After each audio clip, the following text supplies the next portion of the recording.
I decided to stay in Abeokuta immediately I left university, and the reason was for that I saw the future, and I was very, very optimistic. I had some friends in Ago-Iwoye that time, and they went to Lagos, and they are still doing business in Lagos. Like, I told them, I said, I'm going to Abeokuta. He said, why? I said, because I knew Abeokuta would grow to a stage where I want to dominate. Those people that I told you I started business, Abeokuta was still a very small community, and people were thinking you cannot. Someone said something. The person said that and to buy business la Abeokuta, that whosoever that want to do business in Abeokuta, that will make it, that is in the hand of the Lord. Structure your business. If I have known from day one what business structuring is, I think I could have gone far better than this. I know that a lot of people want to evaluate themselves, but if you cannot evaluate yourself, it's a problem as an entrepreneur. Personal evaluation will tell you the truth. So Abeokuta was a badge for me, and it wasn't a badge, it was a badge with pride, and I was doing it when you say that local place. I said yes, it's local to you, but it's global to me. I've done t-shirt branding, I've done food branding, signages, I've done dry cleaning business, I've done POS business, I've done recycling business, which is waste business. I saw prospects.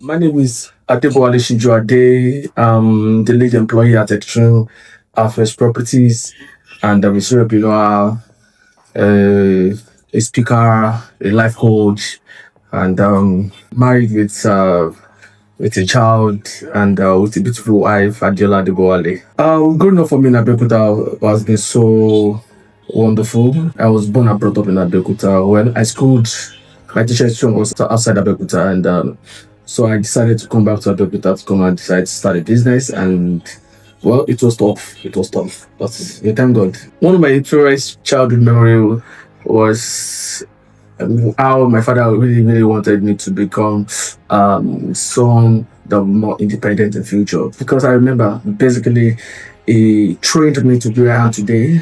It's a pleasant memory now. It's quite pathetic, but life goes on, because I remember when I was going, it was very good at art. So it draws drawing, it does so many pencil works, stencil works. So you get those jobs and you be like, usually sit down and do them. So I knew how to cut stencil while I was leaving primary school, so secondary school. When I come back from school, I would have done stencil work. I would have taken my ruler, my pencil, to draw A to Z, So all those things were things that I saw as an opportunity. So it trained me to be very independent. It showed me what life is outside life at a tender age. And I was seen as a punishment, really, to be sincere. I was telling my mom, my dad wants someone that will elite his skills, wants him to, really, he wanted me to be who he was. Like, I think he wasn't exhibiting that part of him too much, and he wanted me to be like more of it, and basically living vicariously. Yes, like so, and so I could remember when I was now moving to tertiary institution, my father wanted me to do theater arts, to fine art in school, and I told my mom, no, that is not. And I think that was the first time my father and I wanted to have an issue, because he was seeing the prospects of that art, and I was not liking it.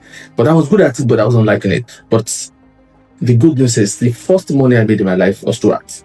So my educational background, I started from primary school. I went to Ideal Nursery Primary School. Later I went to Ideal Comprehensive College. So at my tertiary institution, I went to Olabisi University. I studied economics, and I did politics in school. I was social director, faculty of management science. I think I started my brand in university, more in the university. I was very, very popular in school. I was doing t-shirt branding, doing customizing. I was making money. I made money when I was in school. I think the entrepreneurship came out really while I was in the institution, and I was making money. To be sincere. So I think looking back on connecting the dots on how I got to this position I am today by the grace of God, I must say that, and so it's the fact that I have a very supportive parent. My mom was quite there for me. If you can permit me to just say a few things, and the things were when I was in university, I was doing branding. I remember my mom took me to Lagos, you know, to Yaba to go and get materials. You know, she took me there. She made sure that I was fine. I'll go back home, and they left me early to make sure that I was independent. So I started going to Yaba myself, come back.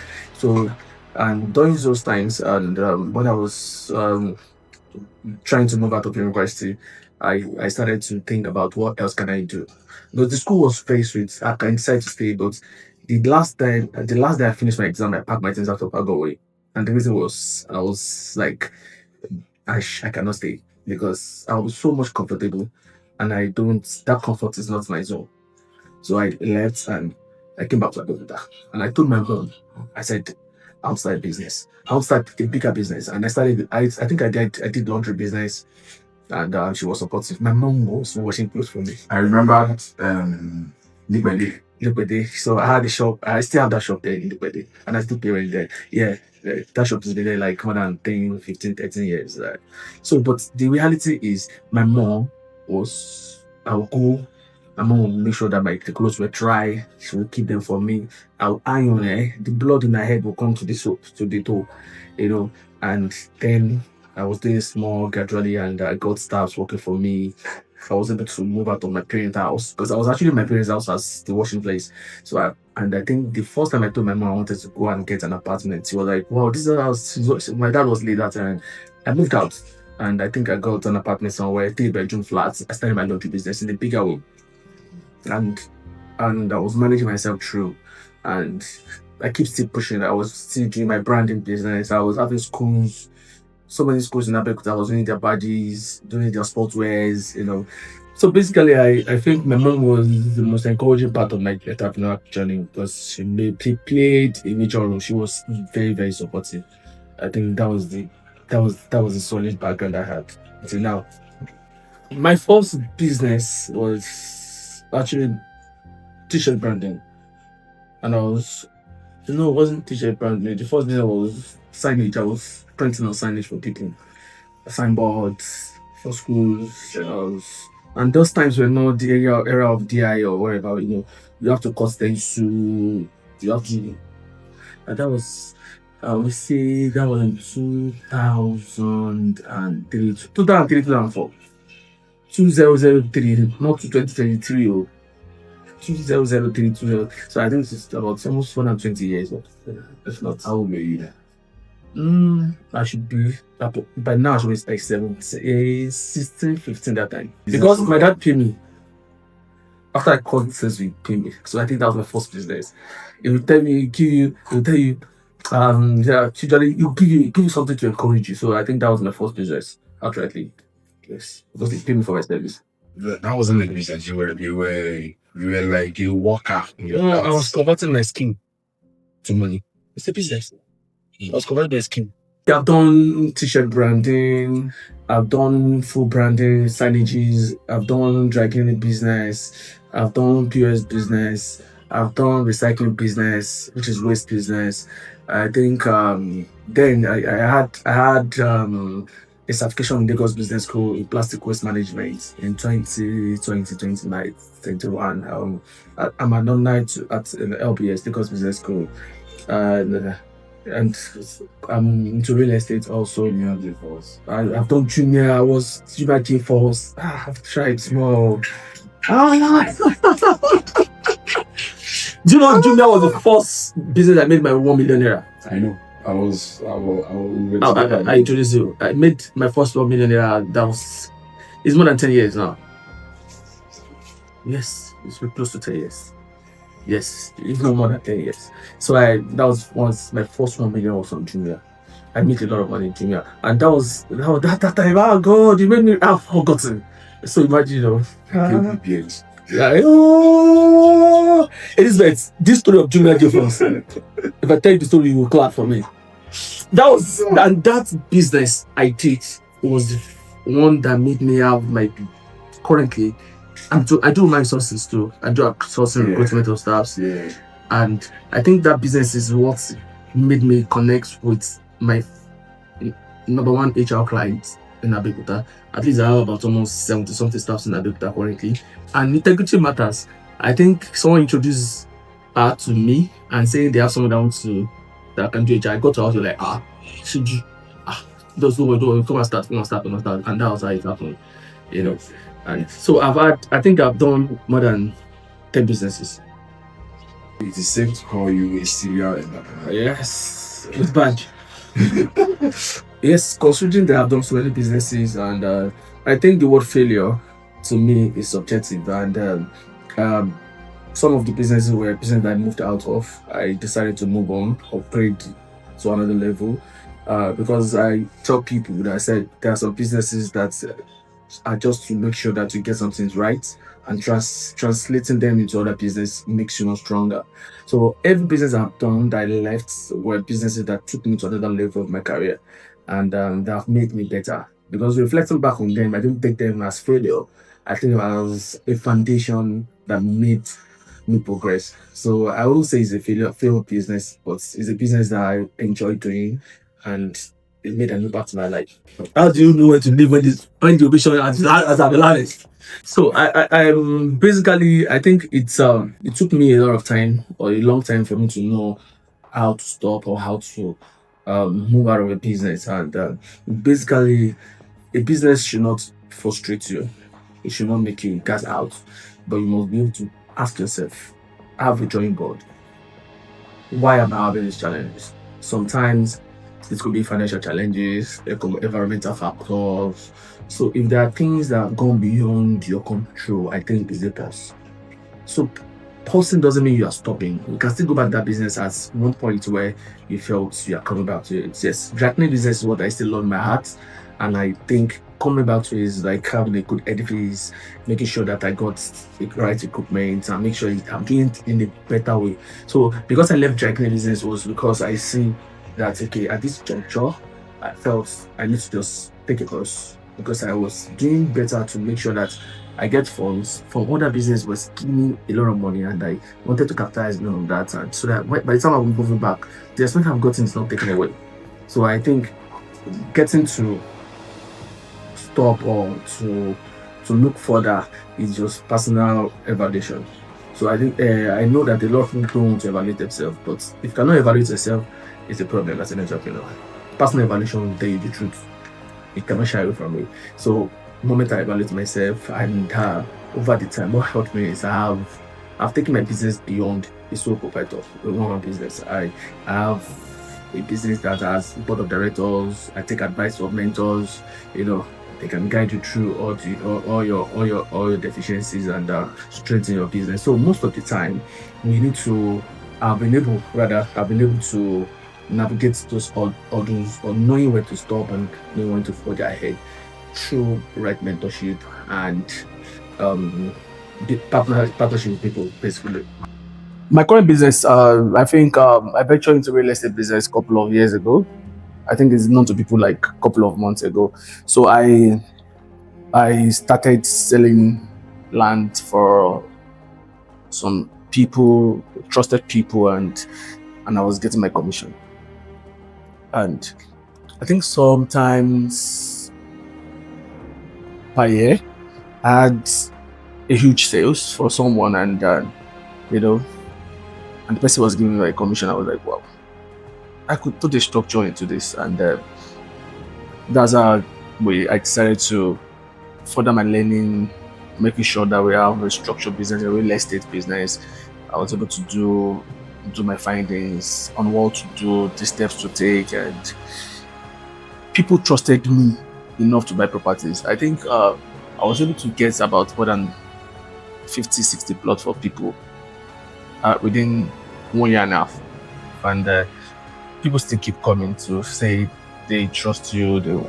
And I think preparation met opportunity at that point. And So I didn't just even dive into the real estate business, but I've been able to train myself to understand things needed, what you need to do, your due diligence and the like. So I decided to now have create a company around it. So it's not just me. I have board of directors. I have a chairman. So it's a structured business which is beyond Adebowale Sijuade, and I think that's what is to make it. So we had our first estate like a couple of months ago, and by God's doing, we had another one within 5-6 months, which we are selling now too. But it's been an amazing journey, and I'm loving it. Why? Whoosh! And I'll be sincere to you. Why? Because so far you've done over 8 different, And I didn't change the occasion. and you did not change. I saw prospects. I decided to stay in Abeokuta, let me say, immediately I left university. And the reason was the fact that, sincerely, I saw the future. And I was very, very optimistic. I had some friends in Ago-Iwoye that time, and they went to Lagos, and they are still doing business in Lagos. Like, I told them, we're doing the same thing that time. And I think Lagos was a very good place for us to have that kind of strength to do our things. And I told them, I said, I'm going to Abeokuta. He said, why? I said, because I know Abeokuta will grow to a stage where I want to dominate. I know. And I was pushing it through. It was quite difficult. Those periods I told you I started business, Abeokuta was still a very small community. And people were thinking you cannot. Someone said something.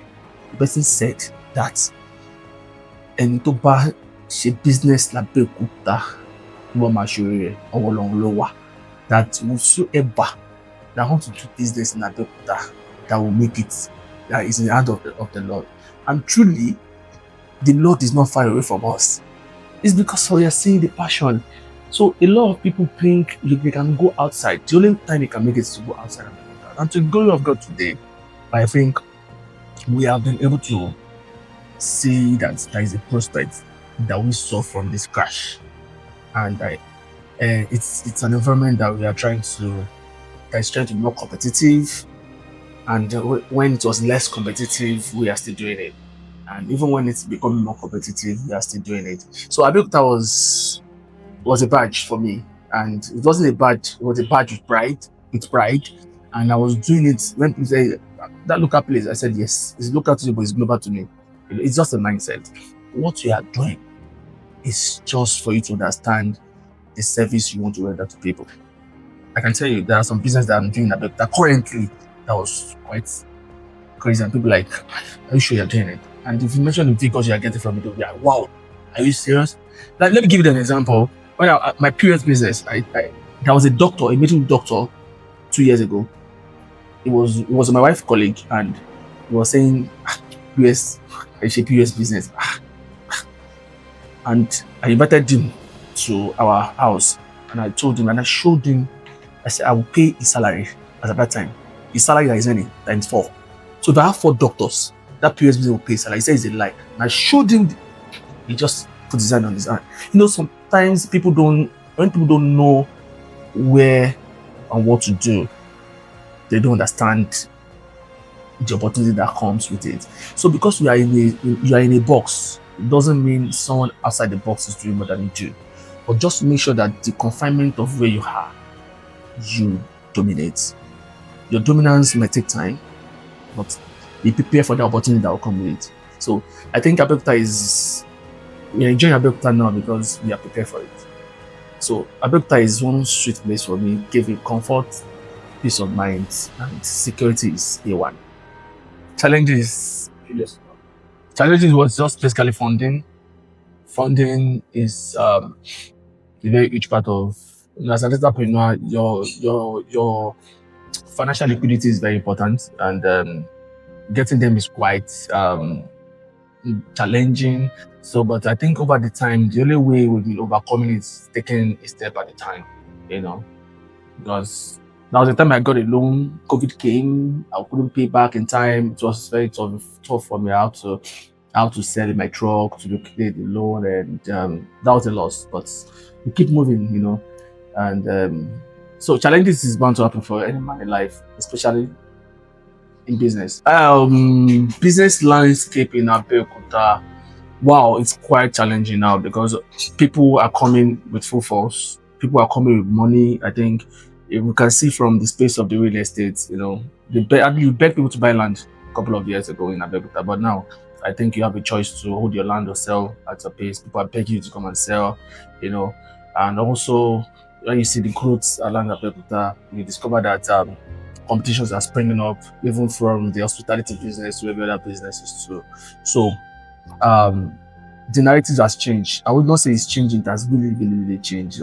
So I know a couple of people that comes from Lagos to come and have their time in Abeokuta over the weekend, club in Abeokuta over the weekend, and having that shows that is a prospect. I think the favorite thing doing business in Abeokuta is the, the fact that I love what I do. The passion is still there. I the proximity to everywhere is just sweet, and security. Security is just something that is giving me as an entrepreneur more zeal to do more. So if I have the power to improve the business settings or landscape in Abeokuta, what I would do, number one, is to give grants to entrepreneurs like me, because it has been a major challenge getting funds to scale up your business. So the finance part of it is very, very um, difficult. So for us to encourage prospective entrepreneurs, for us to encourage people that are in the business before, what they need is just financial injection to their business and project further. So the power is to give them grants, not loan, grants. Success, failure. Like I said earlier, I don't accept I failed in business. I take it as a ladder to grow. And my biggest success is my real estate business, because my years of experience of what I make sure I've gained made this a solid success for me. And I pray we continue to grow and succeed. I know vividly there are a lot of support systems, and vividly I would say number one, my mother.